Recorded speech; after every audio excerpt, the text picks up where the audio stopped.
बिस्मिल्लाहिर्रहमानिर्रहीम। अस्सलाम वालेकुम viewers database management system series के साथ मैं हूं मोहम्मद सऊद डोगर। वीवर्स, पिछले लेक्चर के अंदर हमने थर्ड नॉर्मल फॉर्म को देखा था। तो आज हम जो फॉर्म देखेंगे वो है जी हमारी बाइकोड नॉर्मल फॉर्म या BCNF भी से कुछ लोग कह देते हैं।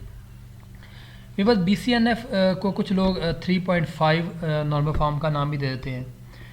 तो ये मशहूर ज़माना समझ लें कि एक नॉर्मल फॉर्म है जिसे हम BCNF या बाइकोड नॉर्मल फॉर्म कहते हैं।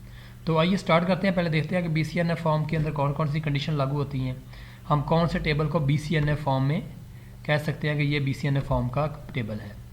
तो स्टार्ट करते हैं जी। A relation is in BCNF if and only if every determinant is candidate key. मतलब ये है कि व्यूअर्स, हम उसी टेबल को BCNF कह सकते हैं जिसका डिटर्मिनेंट यानी कि जो कॉलम किसी दूसरे कॉलम की वैल्यू को डिटर्मिन कर रहा है वो कैंडिडेट की का पार्ट होना चाहिए या कैंडिडेट की ही होनी चाहिए। It can be checked by identifying all determinant and then making sure that all these determinant are candidate key. और उसके अंदर जितने भी हम डिटर्मिनेंट होंगे उन डिटर्मिनेंट को हम कह देंगे कि वो या तो कैंडिडेट की होंगे या उसके पार्ट्स होंगे। BCNF is the stronger form of third normal form. A relation in BCNF is also in third normal form. तो BCNF जो हमारी व्यूअर्स एक स्ट्रॉन्गर समझ लें कि नॉर्मल फॉर्म है। अगर हमारा टेबल BCNF फॉर्म में आ जाए तो हम कहते हैं कि ये थर्ड नॉर्मल फॉर्म में है। But a relation in third normal form may not be in BCNF। But अगर हमने एक टेबल को थर्ड नॉर्मल फॉर्म में कन्वर्ट कर लिया तो इसकी कोई गारंटी नहीं है कि वो BCNF में हो। बट अगर वो BCNF में आ गया है तो हम ये गारंटी दे सकते हैं, ये कन्वर्ट यानी श्योर कर सकते हैं कि वो थर्ड नॉर्मल फॉर्म में कन्वर्ट हो चुका है। तो उसके लिए व्यूअर एक एग्जाम्पल देखते हैं। जैसे हमारे पास व्यूअर्स एक टेबल है, इसके अंदर रोल नंबर है, सब्जेक्ट और टीचर है। यानी कि कौन से स्टूडेंट को कौन सा यानी कि सब्जेक्ट के कौन सा यानी कि टीचर पढ़ा रहा है।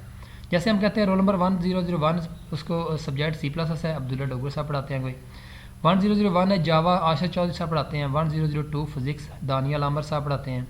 उसके बाद 1002 रोल नंबर है, C++ सब्जेक्ट है, इसको भी अब्दुल्ला डोगर पढ़ाते हैं।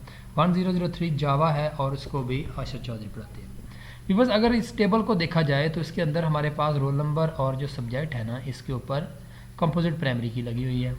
और टीचर का जो एट्रीब्यूट है वो डिपेंड करता है रोल नंबर और सब्जेक्ट पे डिपेंड करता है। हम कह सकते हैं कि रोल नंबर और सब्जेक्ट डिटर्मिनेंट हैं टीचर के। बट व्यूअर्स, अगर यहाँ पे देखा जाए तो हमारे पास जो टीचर का और जो सब्जेक्ट का टेबल है, एट्रीब्यूट है, कॉलम है, इसमें उलट यानी कि काम हो रहा है। मसलन अगर हमने किसी टीचर के बारे में, किसी टीचर के सब्जेक्ट के बारे में सर्च करना है तो हमें पता करने पड़ेगा कि अब्दुल्ला साहब जो है ना वो C+ पढ़ाते हैं और साथ में यहाँ भी C+ पढ़ा रहे हैं। इसी तरह आशर चौधरी जावा पढ़ाते हैं तो यहाँ भी वो जावा पढ़ा रहे हैं। तो हम कह सकते हैं कि अगर किसी सब्जेक्ट को हमें डिटर्मिनेंट करना है तो उसके लिए हमें टीचर का सहारा लेना पड़ेगा। जैसे हम कह सकते हैं roll number comma subject determinant teacher and teacher determinant subject, जबकि टीचर जो है ना हमारा नॉन की एट्रीब्यूट है। इसके ऊपर कोई भी यानी कि ये कैंडिडेट की का पार्ट नहीं है या प्राइमरी की का पार्ट नहीं है। तो हम कह सकते हैं कि हमारा टेबल जो है ना वो BCNF फॉर्म में नहीं है, क्योंकि BCNF फॉर्म की पहली शर्त यही होती है कि कोई नॉन की एट्रीब्यूट किसी की एट्रीब्यूट को सर्च ना करता हो या डिटर्मिन ना करता हो। यानी कि कोई भी एट्रीब्यूट अगर किसी एट्रीब्यूट को डिटर्मिन करता हो तो वो कैंडिडेट की होनी चाहिए। जबकि यहाँ पे टीचर जो है ना डिटर्मिन कर रहा है सब्जेक्ट को, जबकि सब्जेक्ट हमारा एक प्राइमरी की का पार्ट है, जबकि टीचर हमारा एक नॉन की एट्रीब्यूट है। अब यहाँ पे नॉन की एट्रीब्यूट जब किसी की एट्रीब्यूट को डिटर्मिन कर रहा हो तो हम कह सकते हैं कि हमारा टेबल BCNF फॉर्म में नहीं है। तो इसका सोल्यूशन के लिए हमें व्यूअर्स क्या करना पड़ेगा, इस टेबल को दो हिस्सों में कन्वर्ट करना पड़ेगा।